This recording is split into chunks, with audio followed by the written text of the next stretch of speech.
Welcome to the Hidden Palace with Sky Blaze.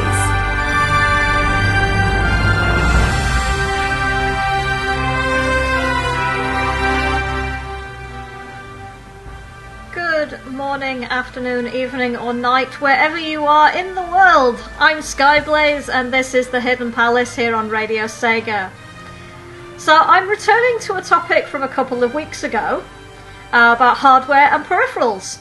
Some are cool, some are obscure, some are downright bizarre.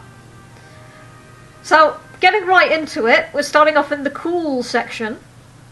Way back when the Mega Drive, or Genesis, was first released in the US, SEGA ran several promotions in the major gaming magazines of the time.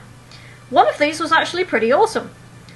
If you sent in a mail-in form to SEGA, they would send you a pair of SEGA-branded 7-watt amplified speakers that plugged right into the headphone jack on your Mega Drive/Genesis, or any other device that contained a headphone jack, like a Walkman. The speakers were small, they were about 4 inches tall, judging by the pictures. I've never actually seen some in the flesh, so I couldn't say for sure. But featured separate volume, bass and treble controls, and ran on 4 C-type batteries. Now, considering that at the time a lot of TVs were still mono sound only, I know the one I played my games on at the time was, since I'd inherited the old living room TV when my parents upgraded, this was actually really useful. So if anyone listening had some of these, or still does, I'd really like if you could tell me what they were actually like to use. Did they have good quality sound? Were they as cool as they look in the pictures? Do you still use them? Because that would be really awesome. So, I've got a lot to cover in the show today, so I'm going to skip right forward to some of the music. We're going to have a remix of the music from Sonic 2 Mystic Cave Zone by Malkos.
Sega music, live shows, and the chance to request your favorites. This is RadioSega.net.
And we are back, and that was Rystar Splashdown, round 2-1, I think. Yes, round 2-1, by Tomoko Sasaki.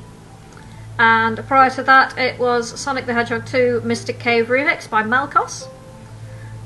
And as I say, I've got a lot to cover today, so I'm going to keep right going. Some Radio Sega site admin before we continue. Now, today is your last chance to nominate your pick for Sega Song of 2016. Sega and Atlus have released quite a few games this year, so there's plenty of tracks to choose from, and some great games plenty of great tracks and some great games.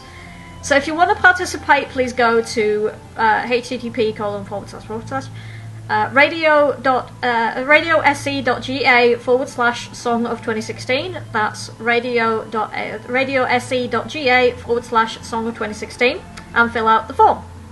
Remember that you're voting for songs, not games. We're after individual tracks, not entire OSTs. I wouldn't want your vote to be discounted.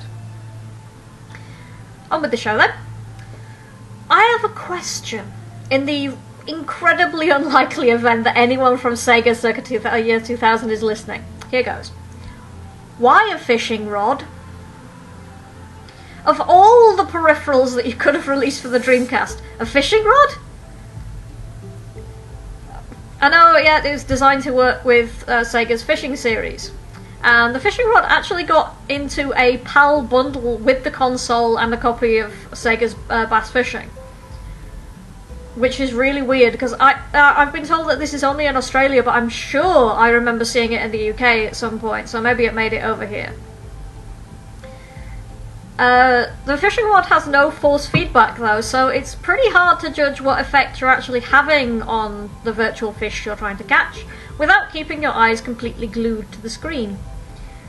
Strangely, the official SEGA version of the fishing rod seems to be designed for left-handed people, which I heartily approve of, considering I'm left-handed myself and we are depressingly undercatered for in the peripherals market.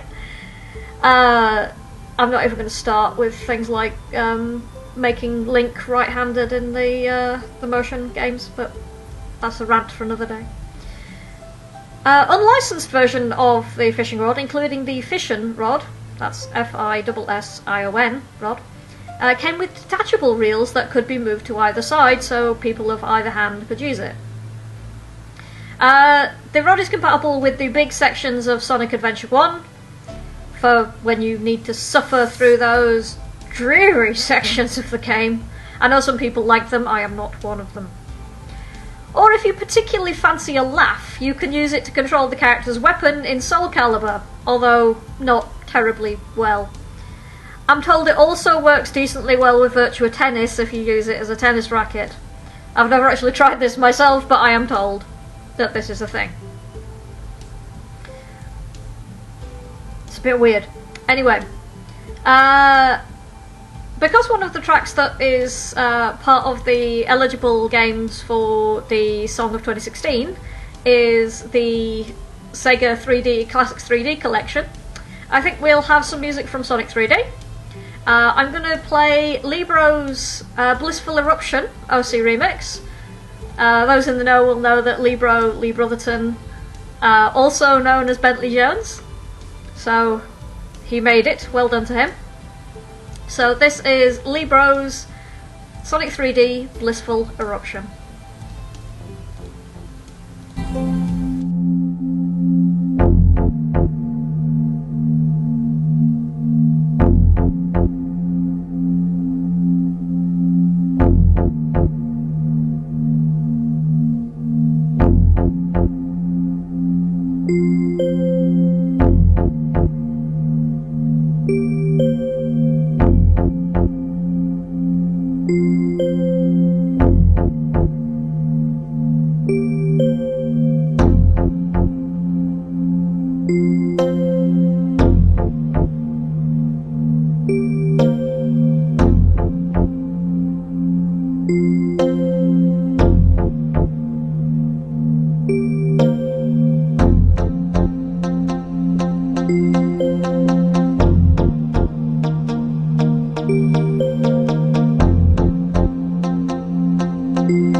and we are back. And that was the Mark Pistel remix of Lazy Days from the Sonic Adventure Remix album. And prior to that, it was Libro, aka Lee Brotherton, aka Bentley Jones, remix Sonic 3D Blissful Eruption. I was just saying on the Discord chat, it's a shame that there was never a fishing rod joke weapon in any of the Soul Calibur games that I'm aware of, because that would have been a fantastic nod to the fact that the fishing rod was compatible with the original Soul Calibur on Dreamcast, because that would have been hilarious. I think they dropped the ball on that one. I think they missed out on a golden opportunity. Bit of a shame, but never mind. Moving on. One of the rarest devices ever made for the Dreamcast, for the Mega Drive / Genesis, got Dreamcast on the brain now, is the Outback Joey Heartbeat Personal Trainer. Now, this very unusual item was released in 1993 and only works properly with one game, the one that actually came with it, the aforementioned Outback Joey. Although other games were planned to be compatible, including a version of PGA Golf, NHLPA Hockey, and even Earthworm Jim. Basically, the device is a standard Mega Drive 1 in a different box that would play most standard Mega Drive games, but it came equipped with a sensor that plugged into the Controller 1 port that you could attach to yourself as you did your workout on standard gym equipment such as an exercise bike or a treadmill. Based upon your heart rate, the character of Outback Joey would move across the screen, slowing down if your heart rate began to drop. The device had its own memory, which allowed you to map your progress and could even separately track different people who were using the device. Sort of like a really early version of things like the Wii Fit. It's estimated that less than 1,000 of these things were ever made, and it's estimated to be worth somewhere in the region of $500. $500! So if you ever see one of these covered in dust at a car boot sale or in your attic or something, worth picking up and seeing what you can get for it. Because this is a very obscure piece of tech, I had such a difficulty finding some music that would go with it. So I've kind of cheated a little bit. So the first track that I'm going to play for this section is Exercise Mode from Dr. Robotnik's Mean Bean Machine. Did you see what I did there? I'll see you after the break.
locked into Radio Sega. 10 years, the Sega is.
And we are back.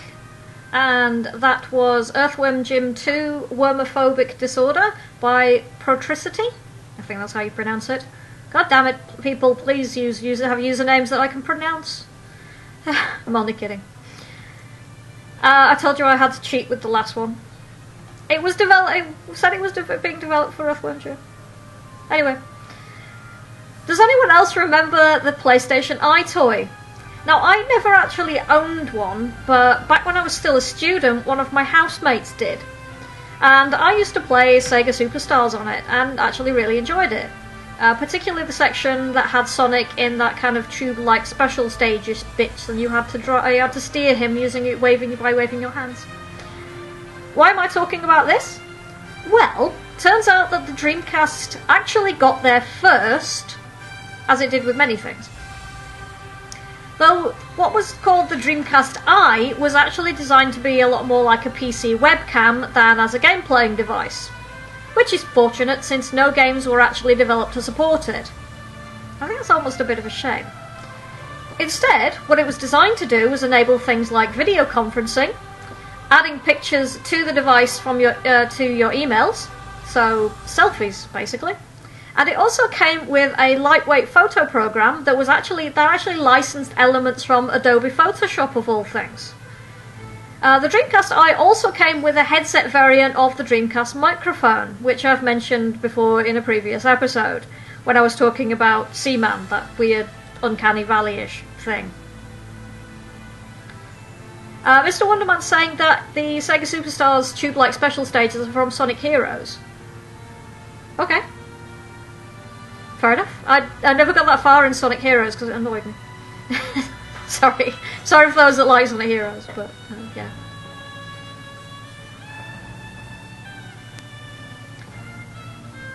Oh dear, Rexy's just saying about Proticity, wow, okay. Rexy's also saying about using a camera on Seaman and letting it see your face. Yeah, I don't want to start entertaining that concept. In fact, let's play some music instead, before I have to go and bleach my brain again. That seems to happen with disturbing regularity now that I'm doing this show. I asked the chat earlier, because obviously this didn't have any games for it, so I asked the chat, what Dreamcast music would you like to hear? And I had a couple of answers. I had some music from Choo Choo Rocket, requested by Mr. Jamie Wonderman, and some music from Rez, from Green Viper 8. So here are those two for your listening pleasure, and I will see you after the break.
You're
listening to Radio Sega, playing the best Sega music 24/7.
The mind.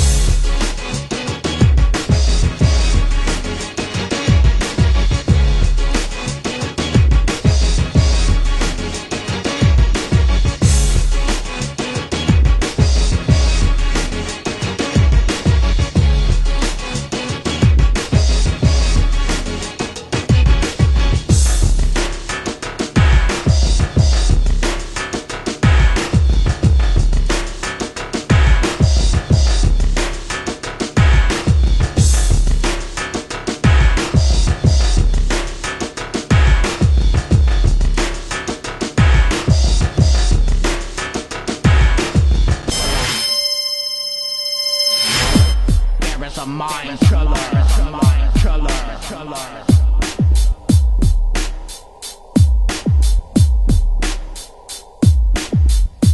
There is a mind killer. Victim is the mind killer.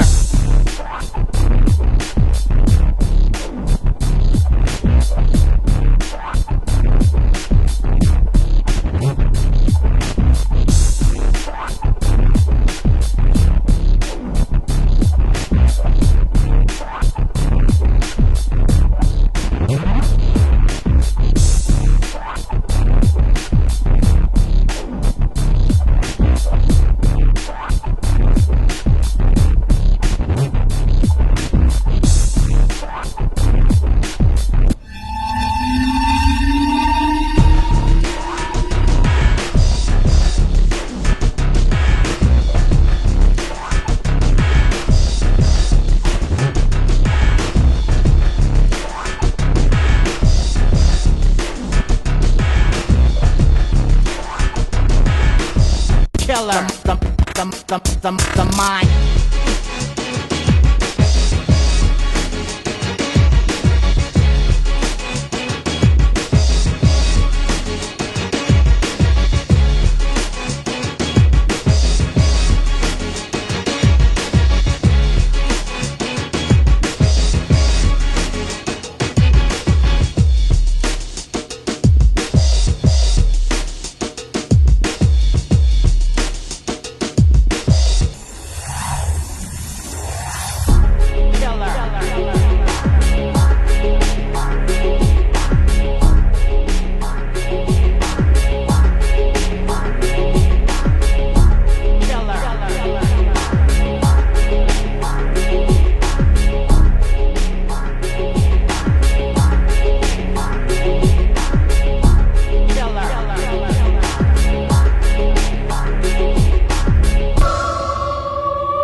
Fear is the mind killer.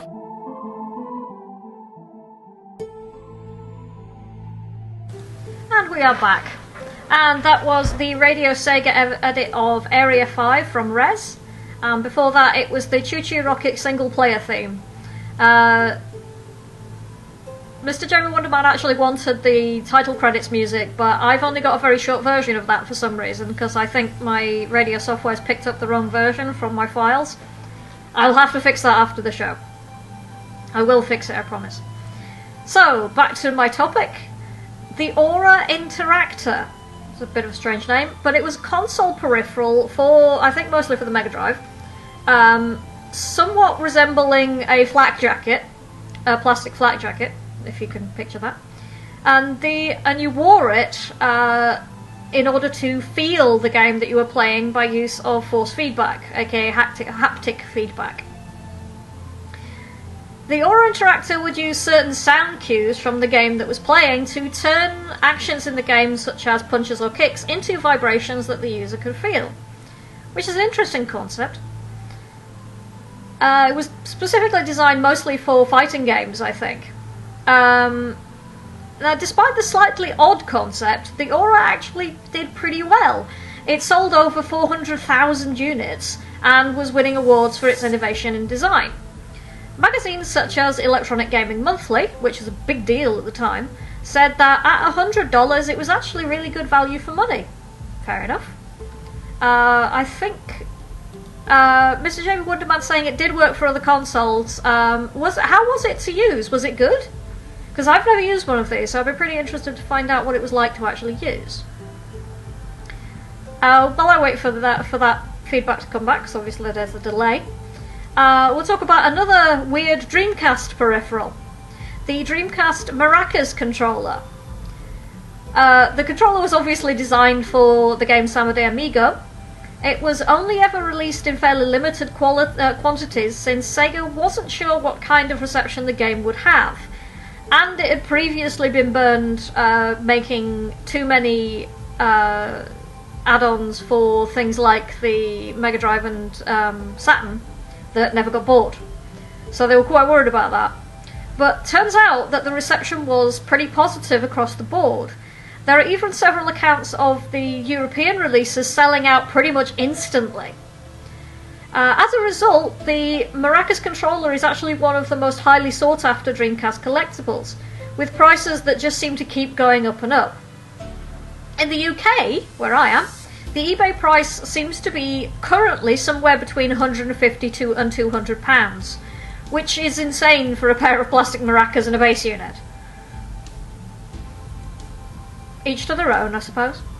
Interestingly, there was a Japan-only spiritual sequel to Samba de Amigo called Shakato Tambourine, which, as you would guess, used a tambourine controller. But sadly, it never got a Dreamcast release, and only a limited PlayStation 1 release. That's disappointing. But maybe it was due to the Dreamcast dying at that point? I don't know. But it's still a shame. So if you do happen to have a set of the Dreamcast Maracas, they're probably worth quite a bit. Well done you. II saying that he has seen cheaper a while back. It depends on the condition. The really mint ones still in the box go for about 150 to 200. I should have been clearer about that. You can get them for cheaper unboxed. but they may not be in as good condition. You have to be careful about these things. Right, so for those two things, considering that the Aura Interactor was primarily designed to work with fighting games, let's have some music from the Mega Drive version of Virtua Fighter 2. So let's have Ride the Tiger Akira stage.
listening to Radio SEGA, playing the best SEGA music 24/7.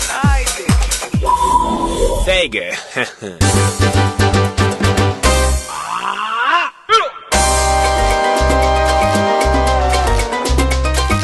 Mambo para mí, mambo lo quiero así.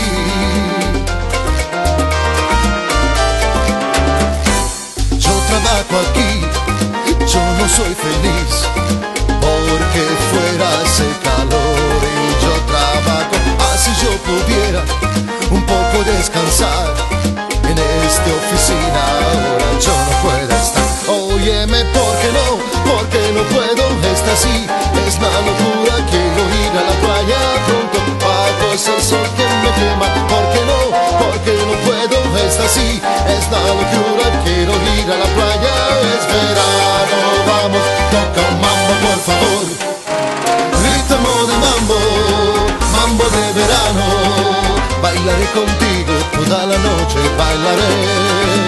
Ritmo de mambo, mambo de verano. Me gusta el verano, pero yo tengo que trabajar. Óyeme, ¿por qué no? Porque no puedo estar así. Es la locura, quiero ir a la playa pronto, bajo ese sol que me quema. ¿Por qué no? Porque no puedo estar así. Es la locura, quiero ir a la playa. Es verano, vamos, toca un mambo por favor. Ritmo de mambo, mambo de verano. Bailaré contigo toda la noche, bailaré. Ritmo de mambo, mambo de verano. Me gusta el verano, pero yo tengo que trabajar. Ritmo de mambo, ay que sabroso. Ritmo de mambo de mi corazón.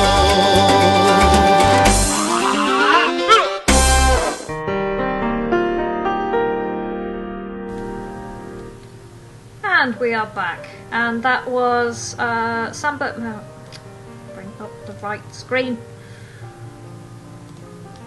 That was Mambo de Verano from Samba de Amigo, and prior to that it was Virtua Fighter 2 on the Mega Drive, Ride the Tiger Akira stage. Yeah, some people were talking about the music from Samba de Amigo. I discovered when somebody requested it at one of my gigs once, it's damn near impossible to mix it into anything else. I had such a nightmare trying to make it mix smoothly, and it just wouldn't. Right, moving on. Why do I end up talking about 3D so much on this show? It's either 3D or virtual things. Bah. So another very early stab at the 3D technology thing was on the Master System of all things. A pair of 3D glasses, known mostly as the SEGA 3D glasses, but also known as the SEGA Scope 3D, or the Oculus 3D in Brazil. Oculus 3D, really? That sounds awfully familiar and prescient. Never mind. Of course, it's just mostly the Spanish word, the Spanish / Portuguese word for glasses, isn't it? Never mind. Well, the way the specs worked is that they used shutters to rapidly close the left and right lens to create a pseudo 3D effect, which created the obvious disadvantage of flicker that was caused by the visible dip in frame rate because half the time your eye would be covered. It also tended not to work properly on non-CRT televisions such as rear projection TVs. Although if you have a rear projection TV, then God help you, because I had one for many, many years. And anything that requires precision, or even worse, anything that requires anything like a rhythm game, oh my God. That's a rant for another day, isn't it? Never mind.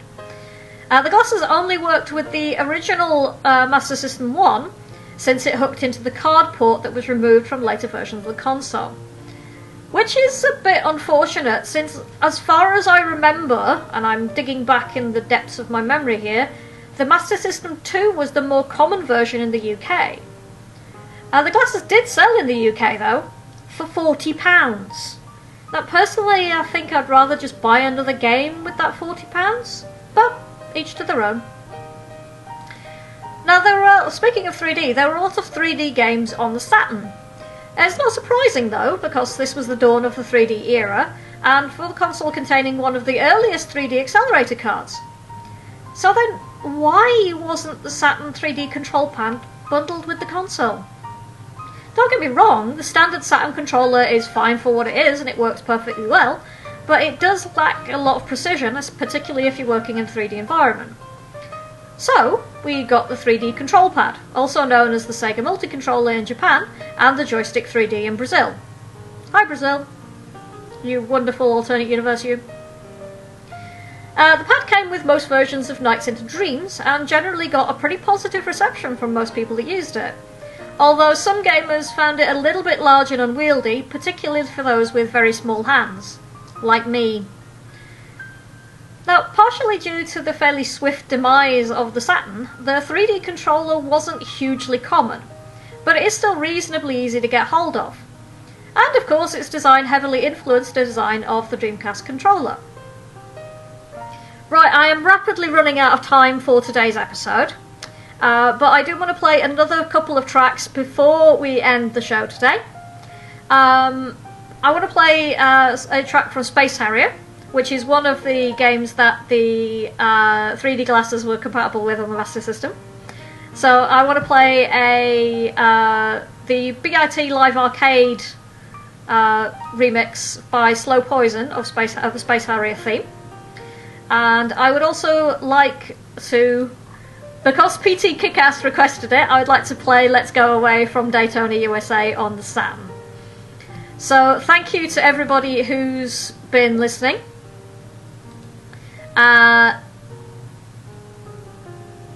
It's been great to chat to people on the Discord chat.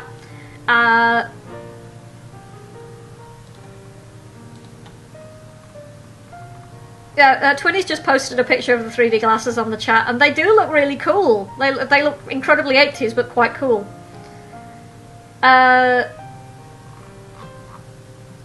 But I have to finish the show at some point. So let's finish for today, and I will be back next week, hopefully. Thanks to everybody on the chat, thanks to people on Twitter. this is Space Harrier, followed by Daytona Let's Go Away. And I will see you all next week. Thank you for listening. I've been Skyblaze. This has been the Hidden Palace here on Radio Sega. Good night. Welcome to the band. Get ready.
Sega music, live shows, and the chance to request your favorites. This is RadioSega.net. Get ready.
enjoyed the show? Check out the full Radio Sega live schedule at radiose.ga/shows. Radio Sega, playing the best Sega music 24/7.